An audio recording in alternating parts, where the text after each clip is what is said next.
On October 11th, 1923, twin brothers Ray and Roy D'Atremont and their younger brother Hugh hiked into the Siskiyou Mountains. They'd spent the last few days hiding out in an abandoned cabin, organizing supplies, and preparing a heist that would come to be known as the last great American train robbery. Their plan was to rob a Southern Pacific Railroad train heading from Portland to San Francisco, just as it passed through Tunnel 13 in Southern Oregon. That's where the train stopped to check its brakes as it steamed south. That's where the D'Atremont brothers planned their ambush. At the tunnel's exit point, Ray D'Atremont hid their supplies, a box of dynamite, and a plunger-style detonator. While he did that, Hugh and Roy took a shotgun and 2 Colt .45 pistols and hiked over the hill to where the train would stop before entering the tunnel. At about 12:30, the train arrived, and Roy and Hugh climbed on board and forced Southern Pacific engineer Sidney Bates to pull the train forward through the 3,000-foot-long tunnel to the other side, where their brother was waiting. Their target was the locked and guarded mail car, where cash and other valuables were kept. The brothers had a tip that there was a shipment of gold on this train. In later newspaper coverage, this train would come to be known as the Gold Special. But when they told the armed postal clerk, Elvin Doherty, to open the door, he barricaded himself inside. They couldn't shoot the door open, so the D'Atremont brothers went and got their dynamite.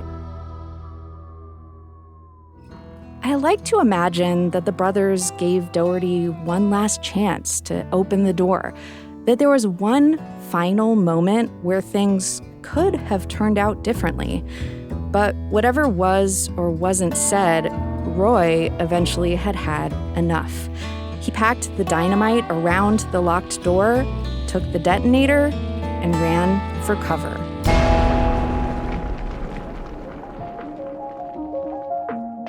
From the Gert Boyle Studio, I'm Jen Chavez, and this is The Evergreen, a podcast from OPB about the place you call home. Today, we're bringing you the story of Oregon's most infamous railroad heist and how the desperate men who tried to pull it off inadvertently helped launch a whole new field of criminology. The heist was the subject of an OPB documentary made by Oregon Experience writer and producer Cami Horton called Murder on the Southern Pacific. Before the D'Atremonts were plotting what some would call the crime of the century, they spent their youth mostly following their father Paul around as he tried to find work. The family moved a lot. Scott Mangold is the author of Tragedy at Southern Oregon Tunnel 13. Paul was always trying to find an opportunity that was better than the last. Eventually, Paul left the family in New Mexico, and 16-year-old twins Ray and Roy hopped a freight train to the Pacific Northwest, hoping to find some way to support their mom and younger brother. Roy got a job at the Oregon State Hospital.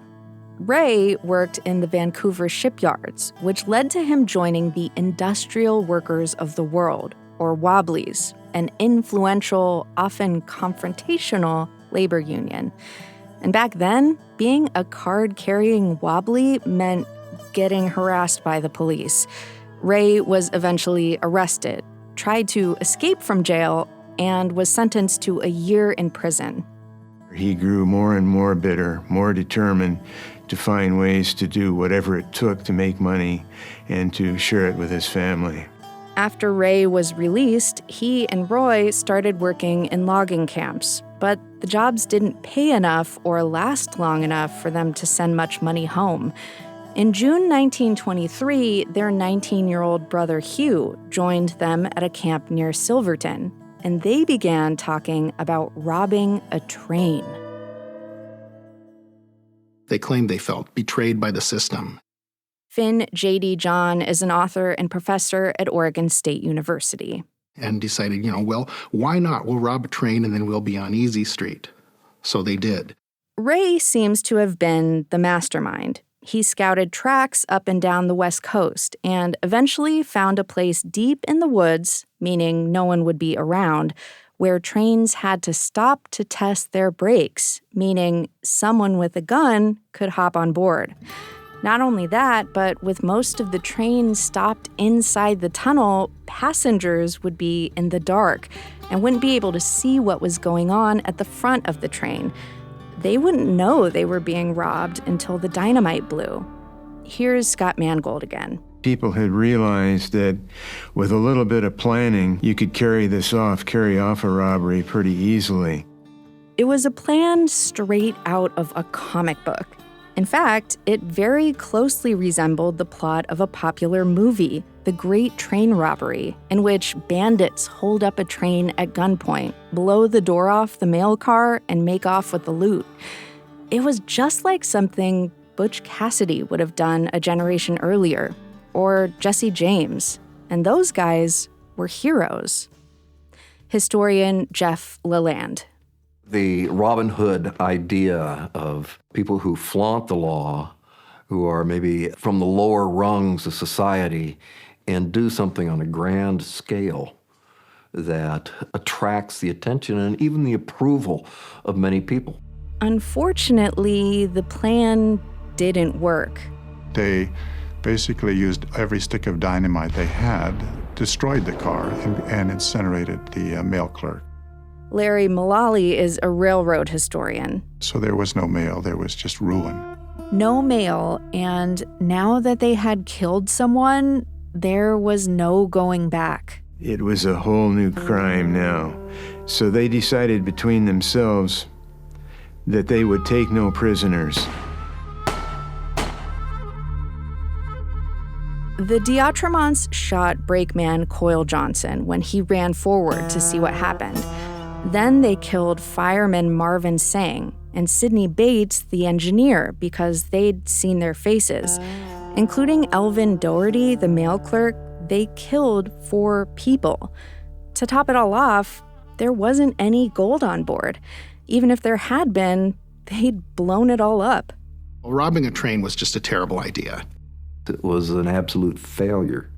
The brothers fled into the woods, empty-handed, and the manhunt was on. There were posses everywhere, airplanes flying overhead looking for the D'Autremonts. Every law officer anywhere in the Pacific Northwest was being contacted by people who felt they had something to offer the manhunt. Luckily for them, the brothers planned their escape a little better than they had planned their robbery. Everyone who had seen their faces was dead. They dragged bags of creosote behind them to disguise their scent from the bloodhounds. The thick tree cover hid them from the airplanes searching a grid pattern. And almost immediately, the trail went cold. Police questioned and locked up dozens of people, but searchers weren't sure who they were looking for or where they went. And with every hour that passed, the chances of catching them diminished. But the brothers left behind a couple of clues. They dropped a pistol as they fled into the woods and tossed a piece of luggage. Investigators also found a pair of overalls. A week later, that evidence was sent to Berkeley, California, to a scientist named Edward O. Heinrich. All of American forensics go back to him. Forensic criminologist Ed Espinosa. Nobody was systematically collecting the evidence, analyzing the evidence, and interpreting the evidence, which really is what forensic science does today, and he was the first one to do that. Heinrich was called an American Sherlock Holmes, also the Thomas Edison of crime detection. And as soon as the evidence arrived, it was CSI Southern Oregon. From microscopic examination, chemical analysis, and a study of this garment, I am of the opinion that the wearer was a lumberjack employed in a fir or spruce logging camp. The overalls had wood shavings embedded in the fabric, so Heinrich deduced that the robber worked cutting trees. Not only that, but the shavings were mostly on the right side of the pants, the way a lefty would stand to swing his axe. So Heinrich could tell that this robber was left-handed. There were also evenly cut fingernail clippings in one of the pockets. And from that, he decided that when wearing city clothes, this person was fastidious and clean-cut. From nothing but the coveralls, he was able to put together a remarkably detailed portrait of the robber. A white man, not over 165 pounds, probably less, aged between 21 and 25. Neat in appearance, has medium light brown hair, complexion fair, with small hands and feet. The most significant piece of evidence, however, was found stuffed in a tiny pocket where no one else had looked. The real smoking gun that identified the boys was these coveralls. Deep in a pencil pocket, there had been crammed a postal receipt from Roy D'Autremont sending money back home to his family in New Mexico. Hugh D'Autremont had received $50 in the mail from his brother Roy, a left-handed lumberjack. Suddenly, police had only one question. The investigation wasn't about who should we be looking for, it was where do we find the D'Autremonts. After the break, a Southern Oregon manhunt goes worldwide.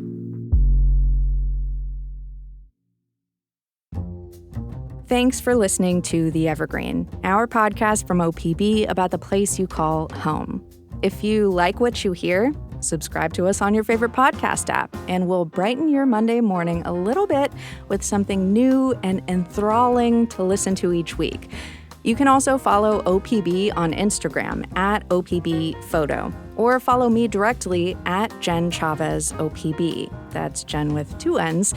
And I'll keep you posted on everything Team Evergreen is up to. And remember, this episode about Oregon's most infamous railroad heist and all the great OPB reporting and storytelling you hear on this show is made possible by the support of many thousands of OPB members. That's right, you are the public in public media. Support our journalism by becoming an OPB sustaining member today at opb.org/pod. And now, back to the show. When the D'Autremont brothers fled into the Siskiyou Mountains after holding up Southern Pacific Train 13, they all but vanished. Search dogs couldn't follow their scent.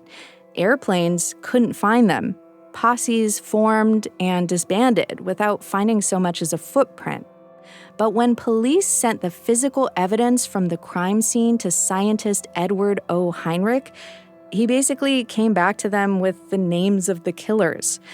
The work became famous and led to the establishment of the first crime lab in the country in Los Angeles a few months later. The D'Autremont case was able to show law enforcement how useful scientific evaluation of the evidence could help them. What science couldn't tell police, however, was where the brothers were hiding out. 2.5 million posters distributed around the world, $500,000 spent on the investigation, which was big money then. Everybody wanted these people captured and hung at any expense. The twins, Ray and Roy, fled to Detroit, Michigan, and tried to change their appearance, bleaching their hair and even having some teeth pulled. Hugh joined the Army under the name James Price and was sent to the Philippines. They were on the run for 4 years, until Hugh's commanding officer saw one of the wanted posters.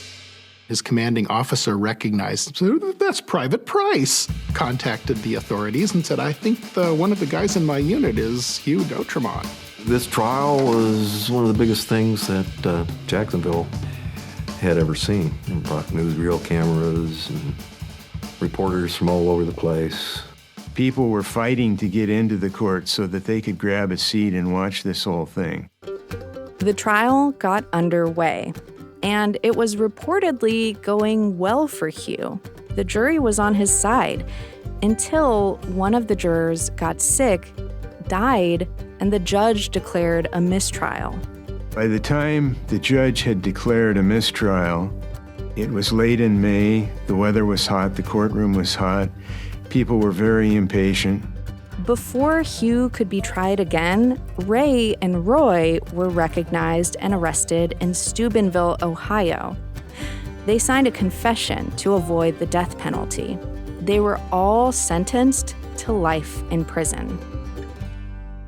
This is a classic no winners kind of story. Nobody went into this and came out improved in any way at all.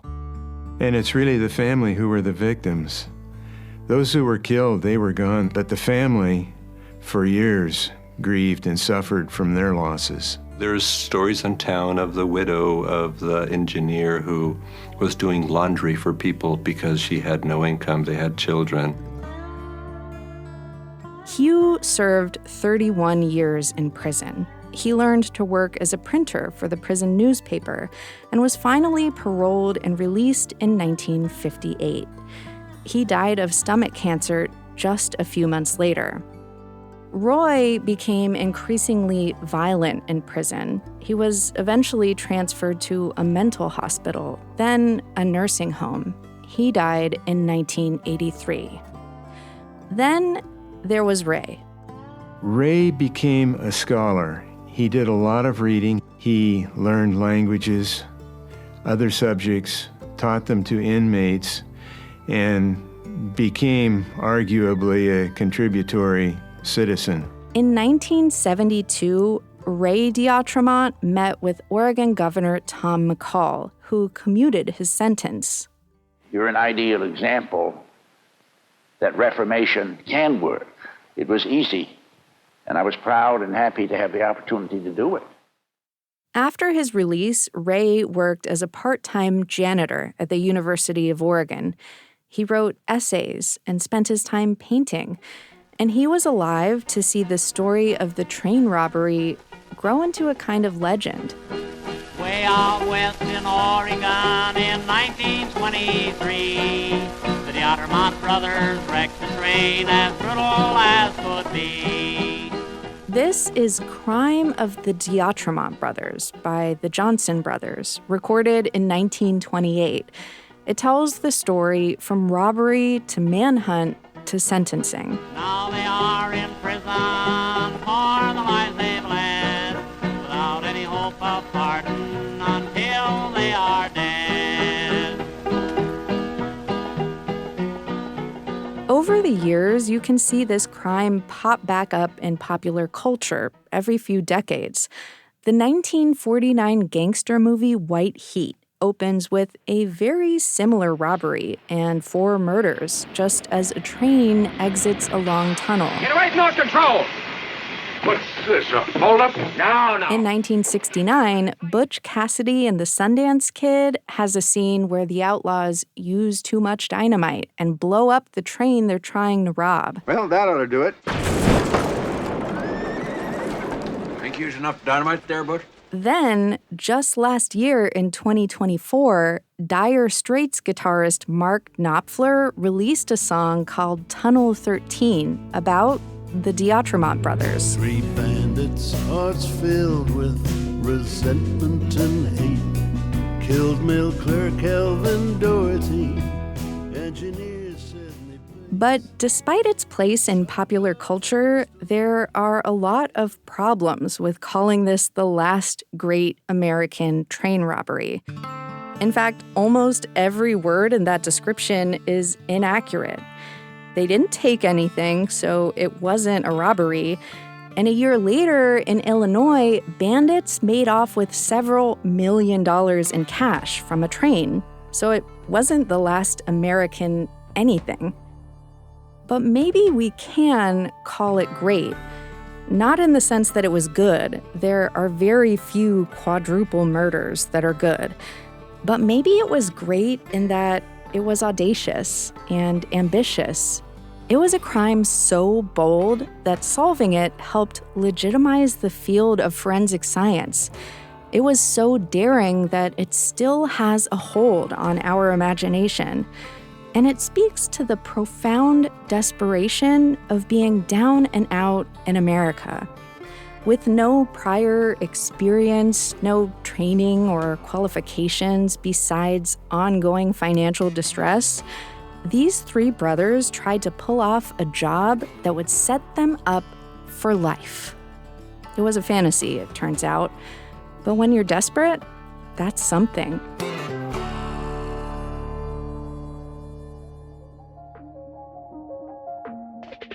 You can watch Oregon Experience's 2015 documentary about the D'Outremont brothers and their train robbery that wasn't, called Murder on the Southern Pacific, at opb.org. Thanks for listening to The Evergreen, a podcast from OPB. Peter Frick-Wright produced this episode, and our technical director is Stephen Cray. The OPB podcast team also includes Mia Estrada, Julie Sabatier, and Sage Van Wing. Oregon Experience writer and producer Cami Horton, along with videographers Greg Bond and Tom Schreider, did the interviews you heard. Our theme music and scoring comes from Audio Network. And hey, if you have a question for us, please reach out. Just send us an email at theevergreen@opb.org. I'm Jen Chavez. Catch you later.